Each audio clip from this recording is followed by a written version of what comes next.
We have Shefali ji next. As the introduction has mentioned, Shefali ji is a new contemporary voice who is probably in connection with another type of Shakti. She has unearthed and released the Shakti of speech and communication. So if anybody has Saraswati Devi resident on her tongue in the contemporary age, I think Shefali ji qualifies for that. So Shefali ji, you have 10 minutes, please. Thank you, very kind. Most of what I wanted to say, actually, Madhuji has said it very beautifully. I find it very irksome when in India people talk about feminism, when it is a very limiting philosophy, actually. So, what empowerment? Who is empowering women? You are already empowered. You are Shakti. It's what our philosophy has told us. So, what is this question of somebody else coming from outside and empowering you? That concept I've never really understood. When we are saying in our prayers, Ya Devi Sarva Bhuteshu, what does it mean? It means, oh goddess who is within all sentient beings. It doesn't talk about just women, but the goddess, the feminine tattva, is present in all sentient beings, in men, in trees, in animals, in birds, in everything. And that Devi present in all bhutas as Shakti, as Bhranti, as Yukti, as a mother, and we worship that feminine.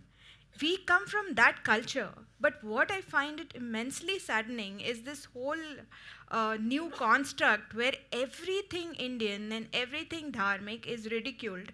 So you track conversations on WhatsApp, and if you find that somebody is, allegedly behaving in a very old-fashioned way, old-fashioned according to somebody else, that person is being told mockingly, like, why are you being so Savitri? आप इतनी बड़ी सावित्री क्यों हो रहे हो?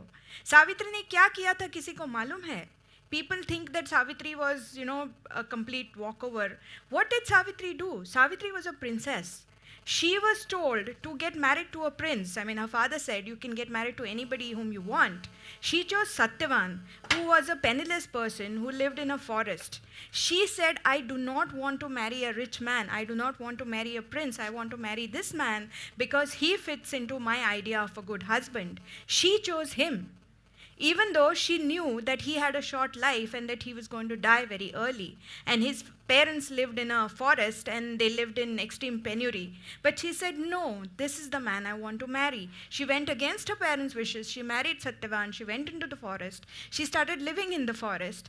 And when, on the day that was foretold that Satyavan was going to die, they say that Yama came with this pasha to take Satyavan. And Savitri said, I'm sorry, you can't take him. And she started following Yama. So after some time, Yam actually said, you know what, you cannot really follow me. His life is over. That's why I'm taking him. You need to go back. She said, I'm not going to go back. So Yama said, ask me a boon and take that boon and go back. So the first boon she asked was that, may my father-in-law, who had lost his eyesight, may he regain his eyesight. Yama said, okay, your father-in-law will get his eyes. Now go back. She didn't go back. She kept on following Yama. At the next point, Yama again asked her, now please go back. You cannot come any further. You are still in Bhuloka and Satyavan is coming with me. So she said, no, I am coming with you. So then Yama asked her, take another boon. So she said, let my father-in-law regain his kingdom and let him get his wealth back. And she kept on following. So finally, Yama got really fed up with her and he said, ask for one more boon, but just go back. But you cannot ask for Satyavan's life back. Short of that, you can ask for anything else. So she smiled at him and she said, may I become a mother of good, worthy, whatever children, of good virtue. So Yama said yes, because she had technically not asked for her husband's life back. And then she said, but you said Tathastu, and how am I going to get those kids? I need my husband back. So then Yama gave her husband's life back, and that's why she's worshipped. She didn't go around a tree, she actually had a debate with Yama. She made him lose in an argument, and that's how she got her husband's life back. So if somebody says you're a Savitri, that's a huge compliment. That means you're capable of taking life's decisions, you're capable of fighting for what you hold dear. But that icon has been used in recent years by modern educated Indians to signify something that is so contrary to the idea of what Savitri stands for. And even defeating the Lord of Death, Yama being the Lord of Death. I mean, that really takes some courage. And some persistence. Anybody else, any lesser person would have said, okay, I mean, you're saying so, I'm going back. But this is such a wonderful allegory. It's such a wonderful story of women's empowerment. Ubharati, who was Mandan Mishra's wife, he was called Ubhay Bharati. Ubhay Bharati, why? Ubhay means two, and Bharati stands for from the root bhar, which is to give light. So she was somebody who gave the light of knowledge to both her father's house as well as to her husband's house. That is why she was called Ubhay Bharati. So when Adi Shankaracharya had a debate with Mandan Mishra about which way of life was better, whether Advaita was better or Advaita philosophy was better, they were so evenly matched that they couldn't find a third person, an objective judge who would judge the debate. The only person who had that capability was Ubhay Bharati, and even though she was married to Mandan Mishra, there was conflict of interest here, but still, she said, I will do it, and I will do it impartially, and everybody believed that she would do it impartially. That is the kind of tradition that we are coming from. And which is why it saddens me immensely that in these days, it is said that everything about dharmic way is discriminatory against women. As she said, it is all learnt.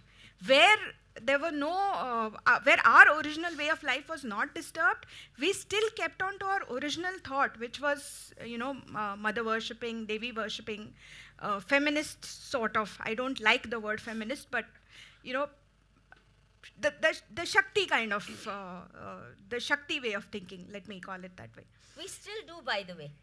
If any woman emerges strong, for example, anywhere else in the world, a strong woman who frightens men would be an object of ridicule, jokes, and all that. But in India, any woman who, for example, Indira Gandhi was celebrated as the only man in an all-women cabinet. And people loved the fact that her male colleagues were frightened of her. She was not ridiculed for it. And there are paintings of her as Durga incarnate. She wasn't exactly the compassionate Durga she needed to be. She became mother of one or two sons. But the and icon that is undid used to describe a strong woman is not a Haridan or not a Xantippe, it's right. Durga.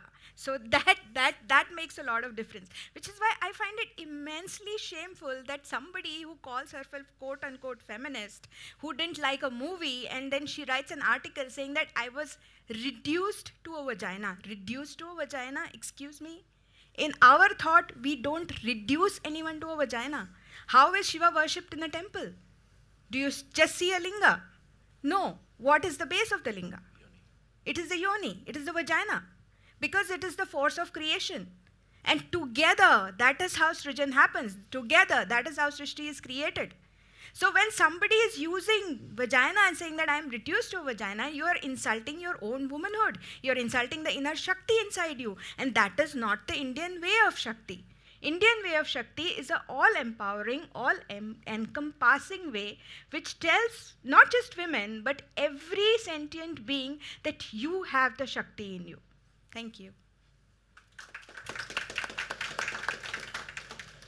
Shefali ji, thank you so much for that passionate and extremely Shakti charged delivery. You just reminded me that there is this aspect of colonization. We've spoken about it outside of the forum as well. But colonization is so deeply embedded that sometimes I don't even think we recognize that it's not part of our traditions. When I was doing some research on our traditions once, I was told that even the Muhurat aspect, we have our rishte and we have the bridal ceremonies and the marriage ceremonies in the north performed at night time. And so on occasion, the Muhurat is actually not at night time, but even then it was done at night time.